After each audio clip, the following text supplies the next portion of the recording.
Alhamdulillah wassalatu wassalamu ala Rasulillah wa ala alihi wa sahbihi wa mawalah wa la hawla wa la quwata illa billahi wa ba'du. Taib, kita masuk tafsir surah Al-Baqarah pada ayat yang ke-62. A'udzu billahi minasyaitonir rajim. Bismillahirrahmanirrahim. Innal ladzina amanu wal ladzina hadu wan nasara was-sabiina man amana billahi wal yaumil akhir wa amila salihan falahum ajruhum inda rabbihim wala khaufun alaihim wala hum yahzanun. Sesungguhnya orang-orang yang beriman dari dan juga orang-orang Yahudi, kemudian orang-orang Nasrani dan orang-orang Sabi'in, siapa saja di antara mereka yang beriman kepada Allah dan hari akhir dan juga beramal saleh, maka mereka mendapat pahala dari Tuhan mereka, tidak ada rasa takut pada mereka dan mereka tidak bersedih hati.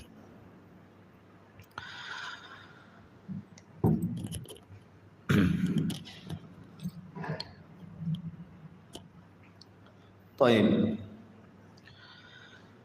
Di sini Allah Subhanahu wa taala menyebutkan tentang 4 kelompok. Pertama, orang-orang yang beriman. Siapa orang-orang beriman di sini? Yang kedua, orang-orang Yahudi. Siapa orang-orang Yahudi di sini? Yang ketiga, wan nasara, orang-orang Nasrani. Siapa orang-orang Nasrani? Kemudian yang keempat, was-sabiin, dan siapa orang-orang sabiin di sini? Kita akan berkenalan 4 kelompok yang disebutkan di dalam surah Al-Baqarah 62. Di sini Allah Subhanahu wa taala, sesungguhnya orang-orang yang beriman. Siapa orang-orang yang beriman di sini? Ada yang mengatakan bahwa yang dimaksud orang-orang yang beriman adalah orang-orang yang beriman di masa Nabi Allah Ibrahim alaihi salatu wassalam. Jadi orang-orang yang mengikuti Nabi Allah Ibrahim, merekalah yang dimaksud pada Al-Baqarah 62 di sini. Tentu yang mengikuti syariat Ibrahim, karena banyak juga di zaman Ibrahim yang menolak dakwah Ibrahim. Contohnya ketika Nabi Ibrahim berada di Irak dalam kekuasaan Namrud, justru dakwahnya ditolak. Makanya dari situ Nabi Allah Ibrahim hijrah dari Irak ke Palestina. Di Palestina inilah baru kemudian berkembang dakwahnya. Kemudian yang kedua, walladzina hadu, dan orang-orang Yahudi. Siapa orang-orang Yahudi ini? Kenapa disebut Yahudi? Asal kalimat Yahudi ini, ada yang mengatakan bahwa diambil dari kata-kata hudnah. Hudnah itu artinya kami bertobat dan kembali kepada Allah. Ada juga yang mengatakan kalimat hadu, orang-orang Yahudi di sini diambil dari Yahuda. Yahuda itu satu di antara putra Nabi Allah Ya'qub. Ingat waktu kita membahas nama-nama putra-putra Ya'qub. Di sana ada Yusuf, kemudian Binyamin, kemudian Ruben, kemudian Yahuda, kemudian Lawa, Sam'un, Zabulun, Yasakir, kemudian Dan, Naftali, Jad dan Ashir. Itu putra-putra Yakub. Nah, salah satu putra Yakub itu namanya Yahuda. Dari sinilah muncul Yahudi, dari turunan Yahuda tadi. Ada juga yang mengatakan kalimat hadu itu artinya taharraku, karena mereka tergesa-gesa ketika membaca Taurat. Makanya mereka disebut Yahudi. Berarti dari sini penamaan Yahudi karena 3 perkara. Pertama, diambil dari kata-kata hudna, dan itu difirmankan oleh Allah Subhanahu wa taala di dalam surah Al-A'raf ayat 154 sampai 156. Allah mengatakan, walamma sakata am Musal ghadab akhadal alwa. Ketika Nabi Musa alaihi salatu wassalam reda emosinya, karena ketika itu kan Musa baru datang dari Bukit Saina mengambil Taurat. Tiba-tiba pulang, Bani Israel murtad, menyembah patung anak sapi yang dibentuk oleh Samiri. Jelas Musa marah. Maka di sini Allah mengatakan sesudah amarah Musa mereda, maka dia pun mengambil kembali papan Taurat itu. Wa fi nuskhatiha hudan wa rahmah lil ladzina hum li rabbihim yarhabun. Kemudian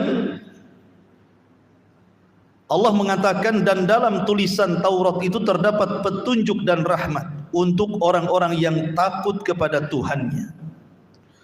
Wakhtara Musa qaumahu sab'ina rajulan limiqatina. Dan Musa memilih 70 orang dari kaumnya untuk memohonkan tobat kepada kami. Falamma akhadathumur rajfatu, pada waktu yang telah kami tentukan, maka ketika kami goncangkan gempa, qala rabbi in syi'ta akhlaqtahum min qablu wa iyyai. Maka Musa berkata, ya Tuhanku, kalau engkau menghendaki tentu engkau membinasakan mereka dan juga membinasakan aku sebelum ini. Atuhlikuna bima fa'ala sufaha'u minna. Kemudian Musa mengatakan, apakah engkau akan membinasakan kami karena perbuatan orang-orang yang kurang berakal di antara kami? In hiya illa fitnatuka tudillu biha man tasha wa tahdi man tasha. Waliyuna faghfir lana warhamna anta khairul ghafirin waktub lana fi hadhihi dunya hasanah wa fil akhirati inna hudna. Di sini ada kata inna hudna. Kemudian Musa alaihi salatu wassalam mengatakan, itu hanyalah cobaan yang engkau cobakan kepada kami. Engkau sesatkan dengan cobaan itu siapa yang engkau kehendaki, dan engkau beri petunjuk kepada siapa yang engkau kehendaki. Engkaulah yang memimpin kami, maka ampunilah kami dan berilah kami rahmat, dan engkaulah pemberi ampunan yang sebaik-baiknya.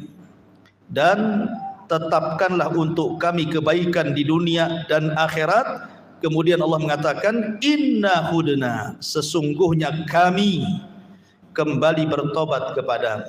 Di sini ada kalimat hudna ilai, kami bertobat. Jadi orang-orang Yahudi ini nisbatkan kepada siapa? 70 orang pilihan Nabi Musa yang bertobat. Lah dari 70 orang pilihan Nabi Musa yang bertobat itulah makanya muncul kalimat Yahudi ketika mereka mengatakan hudna. Berarti Yahudi diambil dari kata-kata hudna dalam surah Al-A'raf 154 156 ini. Ini satu pendapat. Ya, kenapa muncul nama Yahudi? Kemudian pendapat yang kedua, sebagaimana sudah saya katakan tadi, Nabiullah Ibrahim alaihi salatu wassalam itu memiliki dua keturunan yang jadi nabi. Pertama Ismail, yang kedua Ishak. Dari Ismail tidak ada keturunan jadi nabi kecuali penutup para nabi, Rasulullah sallallahu alaihi wasallam. Tetapi dari Ishak ini turun nabi banyak. Ketika dia punya anak namanya Yakub, Yakub inilah disebut Israil. Sebagaimana ma'ruf di dalam Al-Qur'anul Karim, kalimat Israil ini kan, contoh saja umpamanya dalam surah Maryam. Kita lihat dalam surah Maryam ayat 58. Allah mengatakan, ulaika alladzina an'ama Allahu 'alaihim minan nabiyyina min dzurriyyati Adam wa mimman hamalna ma'a Nuhin wa min dzurriyyati Ibrahim wa Israila. Di sini ada kalimat Israil. Mereka itulah orang-orang yang telah diberikan nikmat oleh Allah, yaitu dari golongan para nabi dan dari keturunan Adam dan dari orang yang kami bawa dalam kapal bersama Nuh dan dari keturunan Ibrahim dan keturunan Israil. Siapa maksudnya Israil di sini? Yakub. Dan dari keturunan Yakub gitu maksudnya. Lah dari Yakub inilah tersemat kalimat Israil. Nama lain daripada Yakub itu Israil, sehingga seluruh keturunannya disebut Bani Israil. Lah di antara Bani Israil ini, di antara putra-putra Yakub itu ada yang namanya Yahuda. Dari Yahuda inilah muncul kalimat Yahudi. Nah, itulah kenapa kemudian disebut Yahudi. Padahal ikhwatu fiddin yang dimuliakan Allah Subhanahu wa taala, ada juga yang mengatakan bahwa orang-orang Yahudi, kenapa Bani Israil kemudian lebih dikenal orang-orang Yahudi hari ini, padahal putra-putra Yakub itu banyak kan? Itu disebabkan karena runtuhnya kerajaan Sulaiman. Ketika Nabi Allah Sulaiman meninggal dunia, ketika itu kan Bani Israel terpecah menjadi dua kerajaan. Ya. Lah kerajaan putra Sulaiman sendiri dan putranya yang lain, tetapi kemudian terpecah menjadi dua kerajaan. Lah kerajaan yang jauh dari kerajaan semula Nabi Allah Sulaiman, disitulah orang-orang Yahudi bergabung. Banyak orang-orang Yahudi yang kemudian bergabung dengan kerajaan yang kedua setelah pecahnya dua kerajaan era pasca meninggalnya Nabi Allah Sulaiman alaihi salatu wassalam. Maka sejak itulah negara itu disebut Yahudi, negara Yahudi. Padahal di situ ada beberapa kabilah gitu ya, seperti Lawa juga di situ, ya, kemudian juga apa namanya Syamun juga di situ gitu ya. Jadi ada 4 kabilah kalau tidak salah, salah satunya Yahudi yang kemudian memisahkan dan membuat kerajaan sendiri, tetapi kerajaan itu justru kemudian lebih banyak dinisbatkan kepada Yahudi dan sampai hari ini ya. Dan tentu yang antum harus pahami ikhwatu fiddin, kalau kita cerita Yahudi zaman tempo dulu, tentu yang dimaksud Yahudi di situ adalah orang-orang yang beriman kepada Musa dan kepada Taurat. Jadi yang dimaksud Yahudi di sini, maksudnya Yahudi di zaman tempo dulu itu Yahudi yang beriman kepada kerasulan Musa dan juga Taurat. Tapi Yahudi-Yahudi yang ada di Madinah, Yahudi-Yahudi yang ada di Madinah di zaman Nabi Shallallahu Alaihi Wasallam itu sudah mengikuti Taurat-Taurat yang sudah dipelintir. Ya, makanya di antara mereka ada yang menuhankan Uzair. Sebagaimana Allah Subhanahu wa taala berfirman, wa qalatil yahudu Uzair ibnullah. Berkatalah orang-orang Yahudi Uzair itu putra Allah. Maksudnya Uzair itu Nabi Uzair yang ma'ruf, yang ditidurkan oleh Allah Subhanahu wa taala satu abad itu.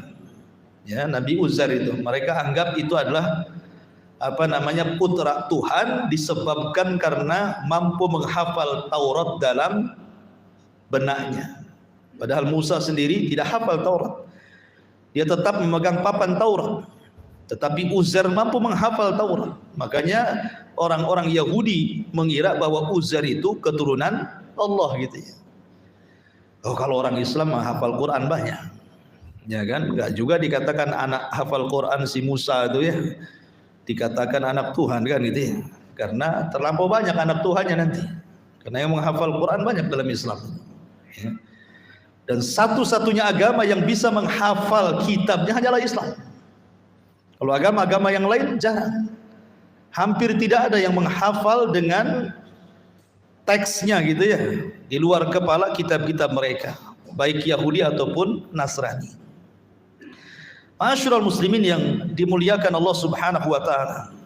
Jadi intinya bahwa penamaan Yahudi itu diambil dari salah satu putra beliau, putra Nabi Yakub, namanya Yahuda. Ada juga yang mengatakan karena kalimat hadu itu artinya taharruk, mereka bersegera, tergesa-gesa memahami Taurat.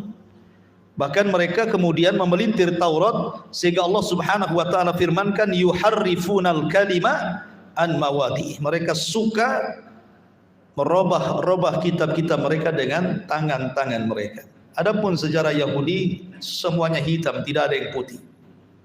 Ya, tidak juga hitam putih. Ya, semuanya hitam. Karena orang-orang Yahudi itu dikenal dalam Al-Quran sendiri sebagai kaum pendusta para nabi. Bukan hanya sebagai pendusta para nabi, pembunuh para nabi.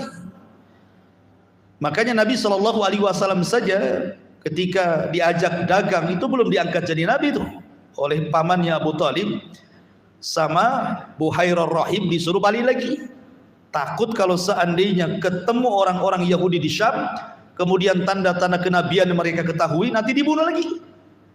Makanya Abu Talib pun kemudian tidak jadi membawa Rasul ke Syam dan balik ke kota Mekah gitu. Itulah sifat daripada orang-orang Yahudi. Taib. Kemudian kelompok yang keempat, As-Sabi'in. Ini yang menarik. Mungkin antum sering dengar Yahudi, Nasrani. Ini agama As-Sabi'in, As-Sabi'ah ini apa? Ya, siapa mereka? Kenapa Allah Subhanahu wa taala cantumkan sebagai kelompok yang keempat setelah menyebutkan orang-orang yang beriman di zaman Ibrahim, kemudian orang-orang Yahudi yang mengikuti Nabi Musa, kemudian yang ketiga Nasrani dulu. Kenapa sampai disebut Nasrani? Kalau Yahudi saya sudah tahu tadinya. Ada yang mengatakan bahwa penamaan Nasrani ini ikhwata fiddin yang dimuliakan Allah Subhanahu wa taala diambil dari kalimat An-Nasirah. An-Nasirah itu satu tempat di mana Isa ibnu Maryam dilahirkan dan menetap di situ dan diangkat menjadi nabi dan rasul. Sebuah tempat namanya Nasirah. Maka siapapun yang kemudian mengikuti ajaran Isa, mereka mengatasnamakan diri sebagai An-Nasarah. Diambil dari An-Nasirah, tempat kelahiran Isa. Ini satu pendapat tentang kenapa kemudian Nasrani disebut An-Nasarah. Kemudian yang kedua, dan An-Nasirah di mana? Letaknya di Palestina ya. Ya, tempat di Palestina di mana Isa bin Maryam lahir di situ dan diangkat sebagai nabi dan rasul juga di situ. Kemudian yang kedua disebut Nasara juga karena mereka ketika Nabi Musa alaihi salatu wassalam, Nabi Isa alaihi salam, mereka orang-orang Romawi berusaha untuk membunuh Isa, ya kan? Berusaha untuk membunuh Isa karena ketika itu kerajaan Romawi di zaman itu sudah berhasil membunuh Yahya, kemudian setelah itu membunuh Zakaria, Kemudian mereka khawatir kalau kemudian Isa ini karena tahu bahwa Yahya dan Zakaria itu kan masih kerabatnya, otomatis dia bisa menggerakkan orang melawan kerajaan gitu ya. Maka sebelum terjadi kekhawatiran kerajaan ini, akhirnya kemudian mereka pun hendak membunuh Isa bin Maryam. Lah, kemudian Isa bin Maryam ini memiliki orang pilihan sebanyak 12 orang. Lah, orang-orang pilihan ini disebut Hawariyun. Disebut Hawariyun. Makanya Allah Subhanahu wa taala berfirman, "Man ansari ilallah?" Qala al-hawariyuna nahnu ansarullah. Berkata Hawariyun, berkata Isa bin Maryam, siapa yang akan menolongku? Maka orang-orang Hawariyun yang berjumlah 12 itu mengatakan, kami yang akan menolongmu. Maka ketika dia kemudian menolong Isa, dalam bahasa Arab menolong itu kan nasara, yansuru nasran gitu ya. Maka kemudian diberi namalah Nasara itu dari kalimat Nasara, artinya menolong, membela. Dari 12 orang pilihan Nabi Isa alaihi salatu wassalam ketika Isa hendak dikepung oleh pihak kerajaan Romawi kala itu. Tetapi kemudian Allah Subhanahu wa taala mengangkat Isa ke langit dan menyerupakan di antara 12 orang pilihan satu di antara mereka yang dibunuh, disalib, dan kemudian orang-orang Yahudi mengklaim mereka sudah membunuh dan menyalib Isa. Padahal Isa diangkat ke langit. Ya. Makanya kemudian karena sebab mereka menolong Isa dan kemudian diikuti orang-orang yang mengikuti ajaran Isa, maka ajarannya kemudian disebut An-Nasara. Jadi An-Nasara itu diambil dari kelahiran Isa An-Nasiri di Palestina sana, maka pengikutnya disebut Nasara. Ada juga diambil dari kata-kata Nasara itu artinya menolong. Jadi siapapun yang menolong agama Isa, siapapun yang berusaha untuk membentengi Isa bin Maryam dan ajarannya, maka mereka disebut An-Nasara. Ya. Ma'asyiral muslimin yang dimuliakan Allah Subhanahu wa taala. Tetapi ikhwatu fiddin yang dimuliakan Allah Subhanahu wa taala, tentu kalau kita melihat An-Nasara di zaman itu tentu berbeda dengan Nasara di zaman sekarang kan gitu ya. Karena Nasara di zaman itu memang agama yang paling benar setelah agama Yahudi. Jadi mereka betul-betul berpegang kepada ajaran Isa bin Maryam. Mereka tidak menuhankan Isa sama sekali. Baru setelah kemudian ada yang mengatakan 300 tahun setelah Isa meninggal, muncul seorang yang bernama Paulus atau siapa namanya, yang tadinya ajaran Yahudi kemudian tanasar, pura-pura menjadi Nasrani, kemudian melakukan perubahan dalam ajaran Nasrani sehingga muncullah istilah-istilah yang kita kenal menurut mereka seperti Isa adalah anak Tuhan, Isa satu di antara 3 Tuhan, bahkan yang paling ekstrim yang mengatakan Isa adalah Tuhan gitu ya. Ma'asyiral muslimin yang dimuliakan Allah Subhanahu wa taala. Lalu apa bedanya dengan Al-Masih? Ya kan ada penanggalan namanya penanggalan Masihi. Masehi bahasa Arabnya Masihi. Kalau bahasa kitanya Masehi. Kenapa ada penanggalan Masehi? Karena diambil dari kelahiran Isa Al-Masih. Lalu apa bedanya An-Nasara dengan Al-Masihiyun? Ya. Sebenarnya munculnya kalimat Al-Masih ini karena Allah Subhanahu wa taala berfirman di dalam surah Al-Imran ketika Allah mengatakan idz qalatil malaikatu ya Maryamu innallaha yubashshiruki bikalimatin min husmuhul masihu Isa bin Maryam. Nah, di sini kalimat masih kan itu ya. Ya.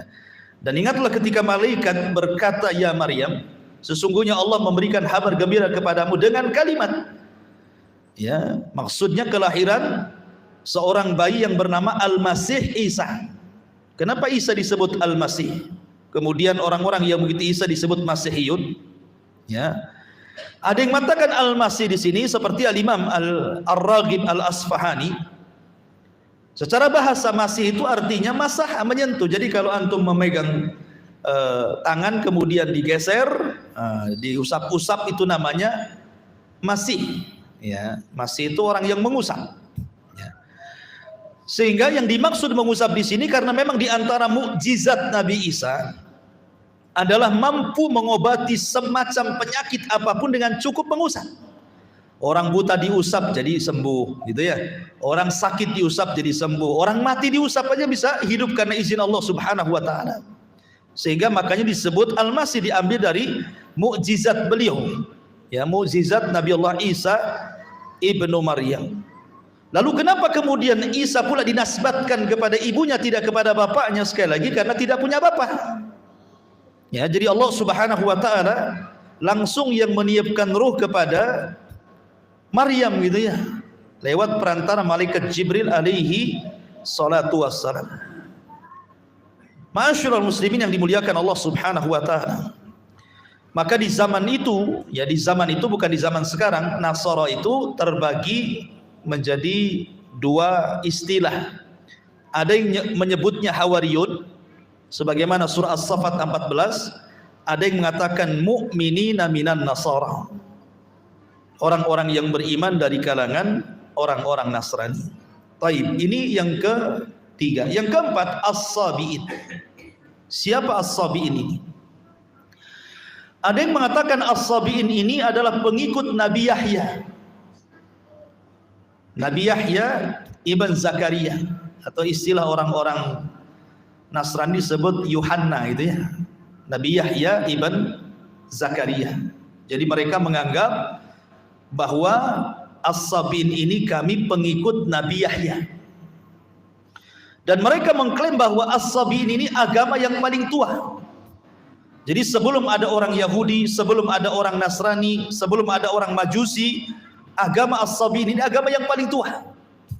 Bahkan mereka menisbatkan agama ini kepada putra Adam alaihi salatu wassalam, putra Nuh alaihi salatu wassalam, namanya Sam ibn Nuh. Maka mereka menisbatkan diri dengan Samiyun. Kami ini orang-orang Sam. Maksudnya Sam putra Nuh. Tetapi mereka meyakini bahwa nabi yang diutus kepada mereka itu Nabi Yahya. Nabi Yahya ibn Zakaria. Dan mereka para penyembah bintang. Ya, mereka para penyembah bintang. Kenapa mereka sampai mensucikan bintang? Keyakinan mereka terhadap tauhid sama dengan kita. Mereka mengesahkan, sebenarnya mengesahkan Allah Subhanahu wa taala. Orang-orang As-Sabi'in, maksudnya Sabi'in tempo dulu, mereka mengesahkan Allah Azza wa Jalla. Akan tetapi kemudian mereka meyakini bahwa Allah menciptakan makhluk yang bukan malaikat, bukan jin, bukan manusia. Sebanyak 360 makhluk itu kemudian diletakkan di alam cahaya di langit. Ya, lah makhluk-makhluk inilah yang kemudian diberikan wewenang oleh Allah untuk berbuat seperti rububiyah Allah, mampu menciptakan ini, mampu menghancurkan ini, mampu itu. Dan mereka meyakini bahwa bintang-bintang itu tempat para malaikat, sehingga mereka sangat mensucikan bintang-bintang. Tetapi agama ini memang tidak banyak, sampai hari ini masih ada, tetapi di Irak sana dan beberapa tempat, tapi jumlah mereka tidak berkembang. Kalau dulu, ya, ini agama yang sangat besar, gitu ya. Dan mereka pun punya kitab-kitab yang disucikan, beberapa kitab menurut keyakinan mereka, gitu ya. Dan juga memiliki hukum fikih bagi mereka, sama ada sholat dan begitu seterusnya, gitu ya. Nah, tetapi bagi mereka, tokoh-tokoh agama mereka syaratkan bahwa tokoh-tokoh agama orang-orang As-Sabi'in ini pertama harus sehat rohani dan jasmani. Jadi kalau umpamanya orang buta tidak bisa jadi ustaz di agama Sabi'in ini. Orang pincang nggak boleh. Orang budak apalagi. Orang bisu, tambah nggak boleh, gitu ya. Jadi betul-betul orang sehat secara fisik. Ya. Kemudian mereka tidak dikhitan, sama dengan Nasrani. Kalau Yahudi kan dikhitan, sama dengan Islam, Yahudi dikhitan, Islam juga di Islam itu. Tapi orang Nasrani As-Sabi'in tidak dikhitan. Ya, kebanyakan orang Nasrani tidak dikhitan karena tidak jadi syariat mereka dikhitan itu. Lain dengan Yahudi, mereka dikhitan. Makanya ketika Raja Herakli, Raja Romawi, ya, ketika mendapatkan surat dari Nabi SAW, sebelumnya dia bermimpi bahwa kerajaannya dicaplok oleh orang-orang yang dikhitan. Kemudian mimpinya dijelaskan kepada para peramal di sekitar kerajaan. Lah orang-orang menyangka bahwa jangan-jangan mimpi itu disyaratkan kepada orang-orang Yahudi. Kenapa? Karena belum ada surat dari Arab. Mereka nggak tahu bahwa orang Arab juga dikhitan gitu ya. Sementara bagi mereka orang-orang Romawi, setahu mereka yang dikhitan itu ya orang-orang Yahudi. Makanya kemudian penggawa kerajaan mengatakan kalau memang itu yang dikhawatirkan kita bantai saja orang Yahudi katanya. Tapi setelah datang surat dari Nabi SAW, sebenarnya Hirakl ini sudah masuk Islam.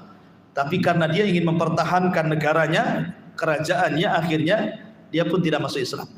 Tapi dia mengakui kenabian Nabi SAW karena mengikuti alur mimpinya tadi. Ya. Lah as-sabi ini tidak khitan mereka. Jadi mereka harus sehat jasmani rohani dan tidak ada khitan, dan mereka harus menikah, dan kalau punya istri tidak boleh mandul. Jadi istrinya harus beranak, ya, gitu ya. Baru jadi tokoh agama. Kalau istrinya mandul nggak bisa jadi ustaz.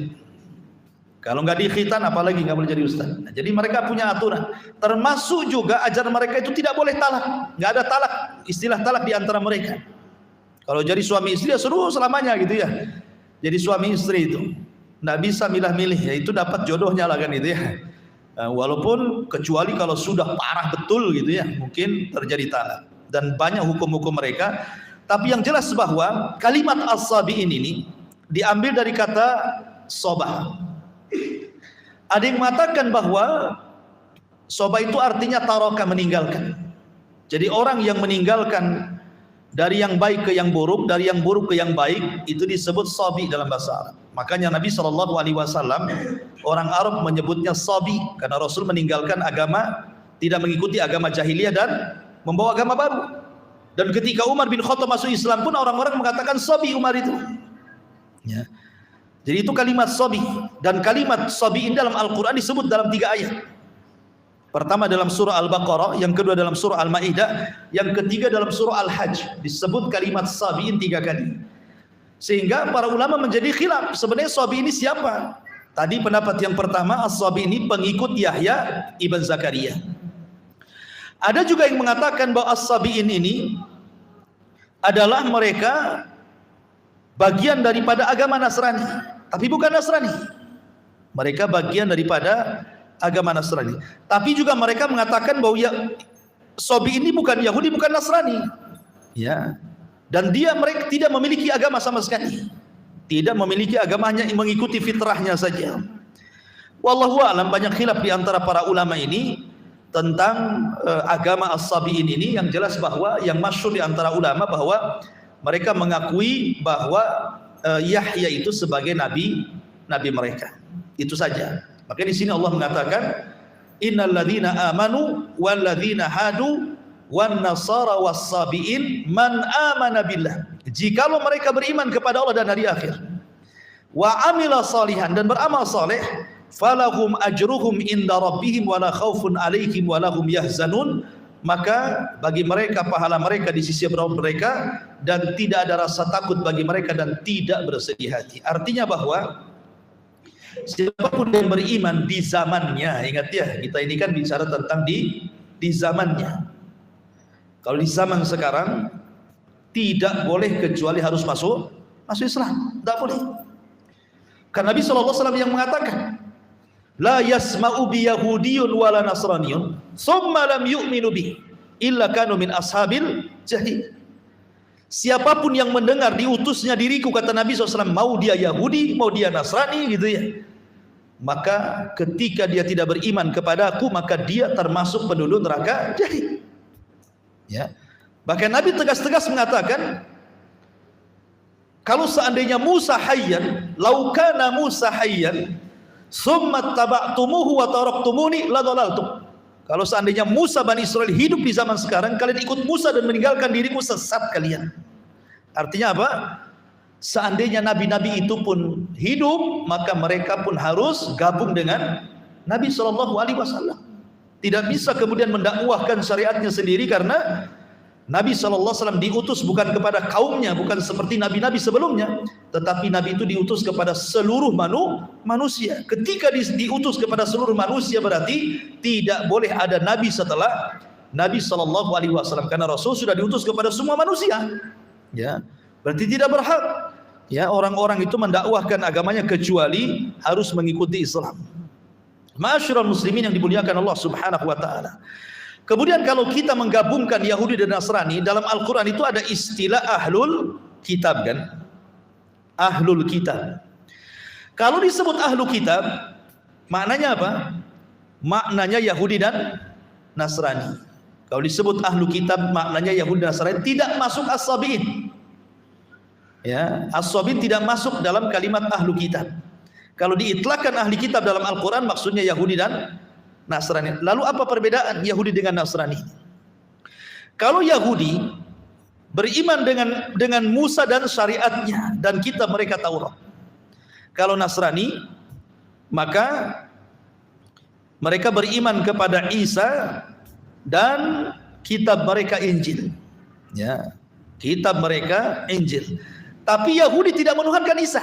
Yahudi tidak menuhankan Nabi Musa. Yahudi tidak mengatakan Musa itu anak Allah. Musa itu satu di antara tiga Tuhan. Tidak. Yang mengatakan seperti ini kepada nabinya hanya Nasrani.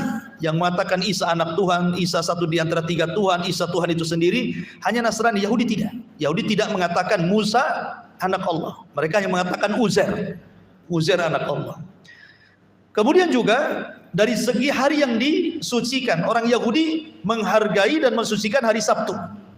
Tapi orang Nasrani hari Ahad, Islam hari Jumat gitu. Kemudian juga dari segi kiblat, orang-orang Yahudi mereka mengambil kiblat Baitul Maqdis. Islam mengambil kiblat ke mana? Ke Ka'bah sana ya, ke Mekah. Orang-orang Nasrani ke arah timur. Ya. Kemudian juga dari segi keyakinan mereka terhadap Ibrahim. Semua mengakui, Yahudi mengatakan Ibrahim nabi mereka, Nasrani mengatakan Ibrahim nabi mereka, Islam pun mengakui Ibrahim itu adalah kakek buyut Nabi SAW. Dan pengakuan orang-orang Yahudi dan Nasrani dibantah dalam Al-Quran. Maka na Ibrahimu Yahudiyan wala Nasraniyan, walakin kana hanifan muslimah. Ibrahim bukan Yahudi, Ibrahim bukan Nasrani. Ibrahim itu seorang Muslim yang hanif, yang jauh daripada kesyirikan kepada Allah Subhanahu wa taala. Adapun keyakinan mereka terhadap Imam Mahdi yang akan turun di akhir zaman. Orang-orang Nasrani mengakui bahwa Isa itu akan turun di akhir zaman. Isa akan turun di akhir zaman. Tetapi orang-orang Yahudi mengakui bahwa bukan Isa yang akan membebaskan dunia, tetapi Al-Masih Dajjal dalam keyakinan kita terhadap mereka. Jadi Isa menunggu, Nasrani menunggu Isa, Yahudi menunggu Dajjal, Islam menunggu Imam Mahdi, gitu loh maksudnya. Ya. Tetapi ikhwatu fiddin dimuliakan Allah, keyakinan kita Isa itu turun dalam rangka membantu Imam Mahdi, membantu syariat Islam, bukan menegakkan ajaran yang dibawanya. Karena tidak ada nabi setelah Rasul sallallahu alaihi wasallam. Ketika dia turun tidak berhak dia melancarkan dakwahnya. Karena ketika Isa diangkat ke langit sudah sempurna kenabiannya. Sehingga ketika turun dia bukan dalam rangka menyebar syariatnya, dia hanya ditugaskan untuk membunuh Dajjal, mematahkan salib, membunuh babi dan mengajak manusia masuk ke dalam Islam. Dan Isa berdoa kepada Allah untuk berjumpa dengan Rasul dan Allah ketemukan saat peristiwa Isra dan Mi'raj. Ya. Ma'asyiral muslimin yang dimuliakan Allah, itu diantara perbedaannya. Kemudian secara hukum dalam Islam, orang-orang Yahudi dan Nasrani itu halal sembelihan mereka. Halal sembelihan mereka. Kemudian juga wanita-wanita mereka boleh menikah dengan laki-laki Islam, tapi tidak boleh dibalik. Gak boleh wanita-wanita Islam menikah dengan laki-laki ahli kitab. Tapi wanita-wanita ahli kitab boleh menikah dengan orang Islam walaupun mereka tetap dalam agama mereka. Pamannya suami istri, ini si istrinya tetap Yahudi, tetap Nasrani, tidak apa-apa selama persepsi pernikahannya sesuai dengan syariat Islam. Ya, syukur-syukur kalau suaminya bisa menarik ke dalam Islam gitu ya. Tapi kalau perempuannya yang Muslim, mereka yang laki-lakinya, maka haram, tidak boleh. Tidak boleh. Ya, jadi sembelihan mereka halal gitu. Kemudian terhadap jizyah di zaman Rasul, jizyah itu peti. Di Madinah itu kan ada orang Yahudi, ada orang musyrik. Jizyah itu hanya berlaku kepada orang-orang ahli kitab saja. Orang-orang musyrik tidak berhak, mereka diperangi. Ya, mereka diperangi. Tapi ahli kitab kalau mereka menyerah, mereka tidak perlu keluar dari agama mereka. Cukup membayar upeti saja jizyah gitu ya. Allah mengatakan hatta yu'tul jizyata wa hum saghirun. Sampai mereka memberikan jizyah, upeti, dan mereka terhina di hadapan kaum muslimin. Tapi orang musyrik tidak berlaku hukum jizyah. Mereka harus masuk Islam kalau tidak diperangi. Ya. Artinya bahwa ahli kitab ini masih mendekati Islam dibandingkan orang-orang musyrik. Makanya ketika turun surah Rum, ghulibatir Rum fi adnal ardi min ba'di ghalabihim sayaglibun. Ketika itu kan orang Romawi perang bersama Majusi, kalah pula Romawi ini. Sedih Rasul dan para sahabat. Kenapa? Karena orang-orang Persia ini penyembah api, sama dengan orang-orang musyrik.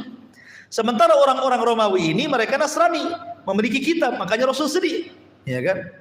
Sehingga kemudian turun ayat sebentar lagi Romawi akan mengalahkan Majusi. Dan betul, dalam beberapa tahun setelahnya, 10 tahun kemudian Romawi berhasil mengalahkan Persia Majusi.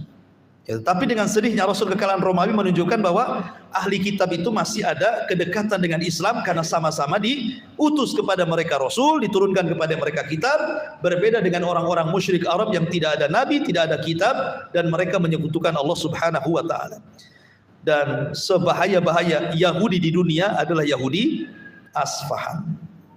Yang paling bahaya dari semua Yahudi di dunia adalah Yahudi Asfahan, yang nanti akan menjadi tentara Dajjal di akhir zaman. Dajjal itu kan nanti akan ke Iran, ke Asfahan, dan di sana ada 70.000 Yahudi Asfahan lengkap dengan seragam di kepala mereka, toyalis, kemudian menjadi pertama kali pengikut Dajjal. Makanya ulama mengatakan akhtaru anwa'il Yahud, sebahaya-bahaya Yahudi itu adalah Yahudi Asfahan, karena mereka Yahudi-Yahudi yang akan menjadi pengikut Dajjal di akhir zaman. Sudah azan. Alhamdulillah. Ya. Subhanallah bihamdika asyhadu an la ilaha illa anta astaghfiruka wa atubu ilaik. Allahu taala alam. Assalamualaikum warahmatullahi wabarakatuh.